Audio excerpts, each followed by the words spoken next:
News ആംഗിളിൽ നമ്മൾ വിശകലനം ചെയ്യുന്ന വാർത്ത നോക്കൂ. വരുന്ന നിയമസഭാ തിരഞ്ഞെടുപ്പിൽ കെ ശൈലജയാകുമോ CPIM-ന്റെ മുഖ്യമന്ത്രി സ്ഥാനാർത്ഥി എന്നുള്ളതാണ്.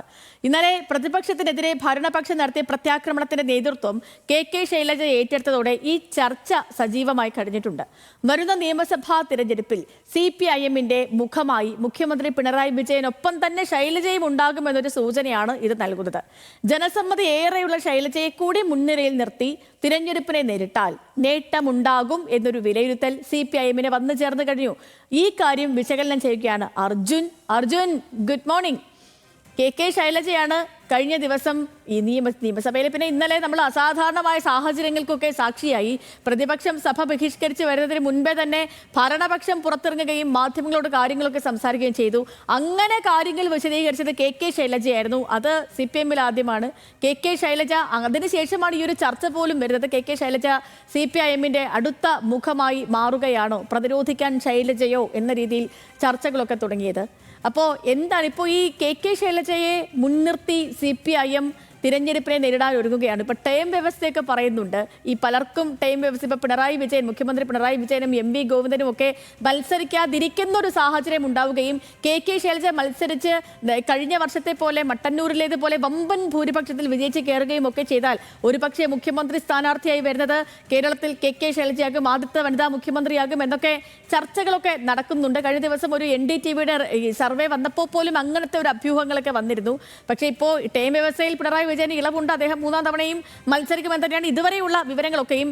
എന്തായിരിക്കും CPM കെ ശൈലജയെ വെച്ച് ലക്ഷ്യം വയ്ക്കുന്ന കാര്യങ്ങൾ, അർജുൻ?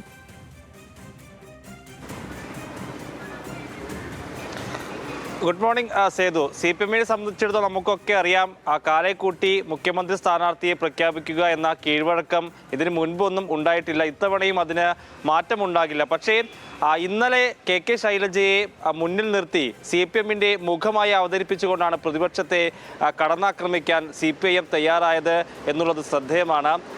വ്യക്തതയോടുകൂടി വലിയ മൂർച്ചയുള്ള വാക്കുകളോടെ പ്രതിപക്ഷത്തെ കടന്നാക്രമിക്കുന്ന കെ ശൈലജയാണ് ഇന്നലെ കാണാനും കഴിഞ്ഞത്. നിയമസഭയിൽ MV ഗോവിന്ദൻ ഉൾപ്പെടെയുള്ള മറ്റ് മുതിർന്ന നേതാക്കളൊക്കെ CPM-നുണ്ട്. ഇന്നലെ മാർച്ചില്ലെങ്കിൽ കൂടിയും CPM-ന് വേണ്ടി സംസാരിക്കുന്നത് സാധാരണ മറ്റ് നേതാക്കളൊക്കെയാണ്. പക്ഷേ അതിൽ നിന്നൊക്കെ വ്യത്യസ്തമായി നിയമസഭയ്ക്ക് മുന്നിൽ നിന്ന് വന്ന് കെ ശൈലജ സംസാരിച്ചതിൽ ഒരു അത്ഭുതമുണ്ട്, അല്ലെങ്കിൽ അസാധാരണമായിട്ടുള്ളൊരു നീക്കം ഉണ്ട് എന്ന് വിലയിരുത്തുകയാണ് പൊതുവെ രാഷ്ട്രീയ കേരളം.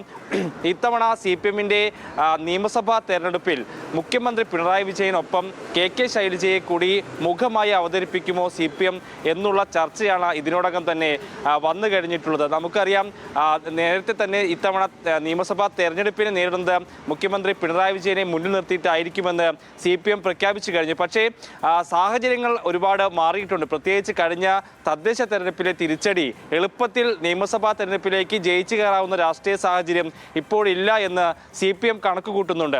അങ്ങനെയാണെങ്കിൽ വിജയിക്കാനുള്ള എല്ലാ സാധ്യതകളും തേടുക എന്നുള്ളത് CPM-ന് പ്രധാനപ്പെട്ട കാര്യമാണ്. കാരണം മറ്റൊരു സംസ്ഥാനത്തും ഭരണമില്ലാത്ത CPM-ന് കേരളത്തിൽ ഏത് വിധേനയും ജയിച്ചു വരിക എന്നുള്ളത് ഏറ്റവും അടിത്തട്ടിൽ ഏറ്റവും ആവശ്യകരമായിട്ടുള്ള ലക്ഷ്യമാണ്. അപ്പോൾ അത് നേടാൻ വേണ്ടിയിട്ടുള്ള ഏത് വിധേനയുള്ള തന്ത്രങ്ങളും പയറ്റുക എന്ന ലക്ഷ്യത്തിലേക്ക് CPM കടന്നു കഴിഞ്ഞു.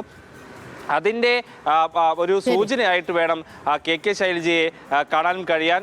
ഏറ്റവും കൂടുതൽ സ്വാധീനമുള്ള ജനസമിതിയിൽ പിണറായി വിജയനെ കഴിഞ്ഞാൽ രണ്ടാമതുള്ള ആളാണ് കെ ശൈലജ. അങ്ങനെ ഒരാളെ കൂടി CPM-ന്റെ മുഖമായി അവതരിപ്പിച്ചു കഴിഞ്ഞാൽ അത് നിയമസഭാ തെരഞ്ഞെടുപ്പിൽ നേട്ടമുണ്ടാക്കാമെന്ന് CPM കരുതുന്നു. ഒരു പക്ഷേ മുഖ്യമന്ത്രി പിണറായി വിജയനെ അല്ലാത്ത ഒരാളെ CPM പരിഗണിക്കുകയാണെങ്കിൽ മുഖ്യമന്ത്രി സ്ഥാനത്തേക്ക് കൂടി കെ ശൈലജ വരുമെന്നുള്ള അഭ്യൂഹം അല്ലെങ്കിൽ അത്തരത്തിലുള്ള ആലോചനകൾ CPM കേന്ദ്രങ്ങളിൽ നിന്ന് തന്നെ വന്നു എന്നുള്ളതാണ് ശ്രദ്ധേയമായിട്ടുള്ള കാര്യം. ഓക്കെ അർജുൻ, ശരി.